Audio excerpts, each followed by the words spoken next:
ગેસની રસોઈમાં આપણું સ્વાગત છે। આજે આપણે બનાવવાના વડોદરાનો ફેમસ લીલો ચેવડો। તો ચાલો એની રેસીપી જોઈ લઈએ।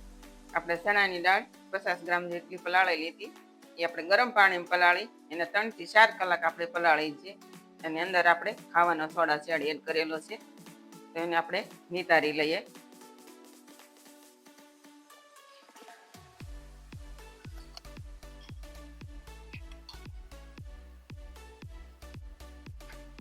હવે આપણે આને 10 થી 15 મિનિટ કોરા કપડામાં સૂકવી દેવાની છે।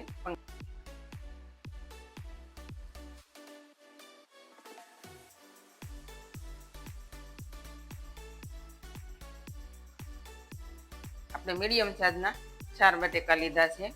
આપણે આ લાલ બટેકા લીધેલા છે, તો લાલ બટેકાનું રિઝલ્ટ સારું આવે છે। આનેથી ક્રિસ્પી અને સારી બને છે, ઓલી ક્રન્ચી પતરી બને છે। જો આ ન મળે લાલ બટેકા તો તમે આ સફેદ બટેકા વાપરી શકો છો। હવે આપણે આ બધા બટેકાની છાલ ઉતારી લઈએ।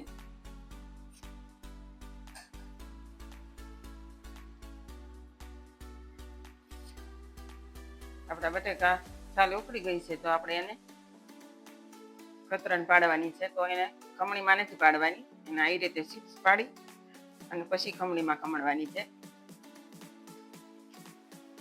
એટલી જાડી રાખવાની છે એટલે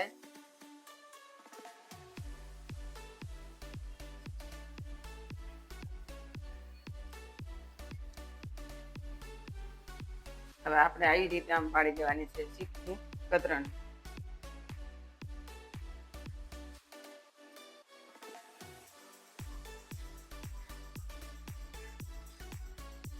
હવે આવી જ રીતે આપણે બધી કતરણ પાડી દઈએ।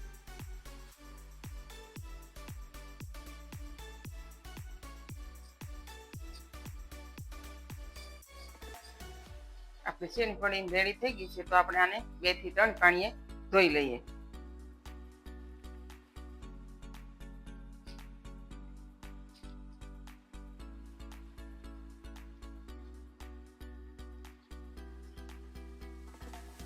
આપણે 2 પાણીથી ધોઈ અને નિતારી લઈએ। આપણે કતરીને નિતારી લીધી છે આપણે ધોઈ, તો આપણે એને કોટનના કપડા પર 10 થી 12 મિનિટ સૂકવી દઈએ પંખા નીચે।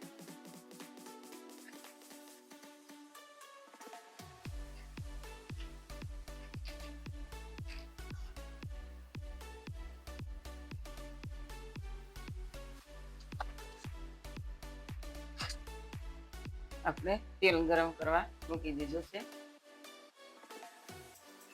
આપણે અડધી ચમચી મીઠું લીધું છે,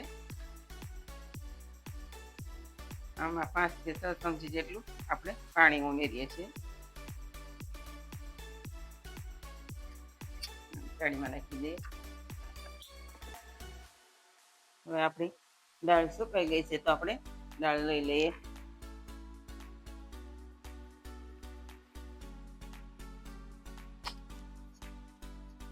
હવે આપણે કતરી પણ સુકાઈ ગઈ છે, તો આપણે એને ભરી લઈએ।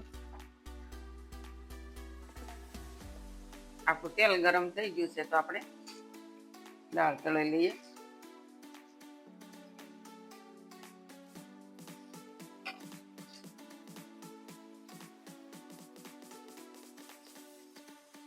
દાળ તળાઈને રેડી થઈ ગઈ છે, તો આપણે કાઢી લઈએ ડીશમાં।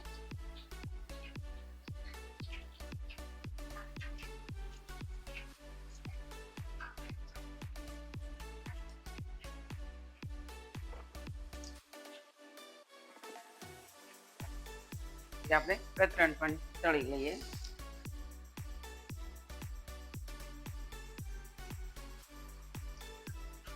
આપણે જે મીઠાનું પાણી કર્યું હતું એ આપણે અડધી ચમચી એડ કરી દઈએ।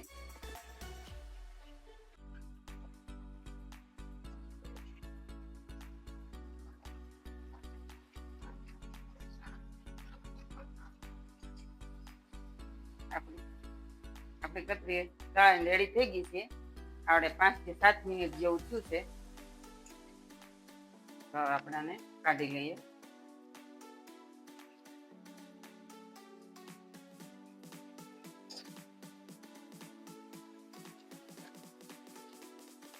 હવે આવી જ રીતે આપણે બધી કતરી તળી લઈએ। આપણી કતરણ તળાની રેડી થઈ ગઈ છે. તો આપણે આમાં 7 થી 8 કાજુ લીધા છે. આપણે 2 થી 3 ચમચી જેટલી આપણે કિસમિસ લીધી છે. આપણે કાજુ અને કિસમિસ તળાની રેડી થઈ ગયા છે. તો આપણે આમાં કતરણમાં એડ કરી દઈએ.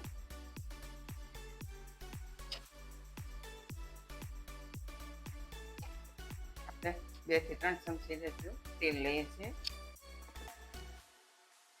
આપણે 2 ચમચી તલ લીધા છે.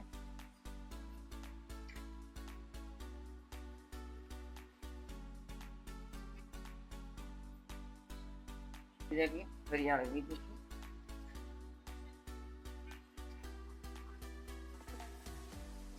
આપણે 1 મરચાના ટુકડા કરીને લીધા છે.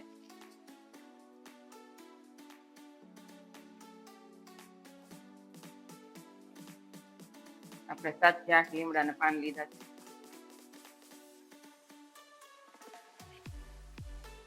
આપણે 1 નાની વાટકી જેટલું પાણી એડ કરી દઈએ છીએ. 3 ચમચી જેટલી ખાંડ લીધી છે.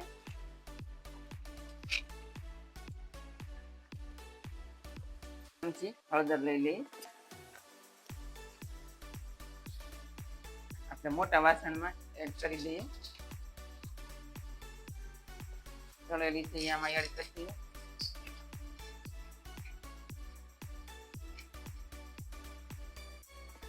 આમાં આપણે 1 તારની ચાસણી આવે ત્યાં સુધી થવા દેવાનું છે. જે આપણે ચાસણી નથી બની.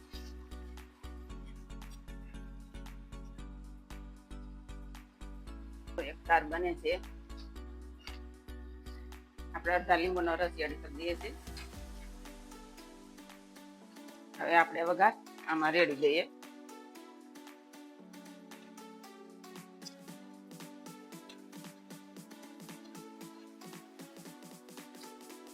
હવે આપણે આને મિક્સ કરી લઈએ.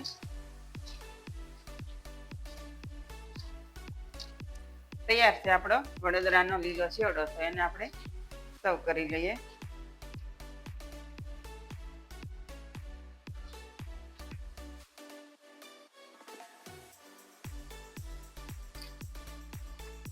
તૈયાર છે આપણે વડોદરાનો ફેમસ ચેવડો. જો તમને મારી રેસીપી ગમતી હોય તો મારા વિડીયોને લાઈક કરો, શેર કરો અને સબસ્ક્રાઈબ કરવાનું ભૂલતા નહીં. તમે પણ આવી રીતે ઘરે ચેવડો બનાવજો. તો પહેલી વાર બનાવતા છો તો પણ સારો જ બનશે.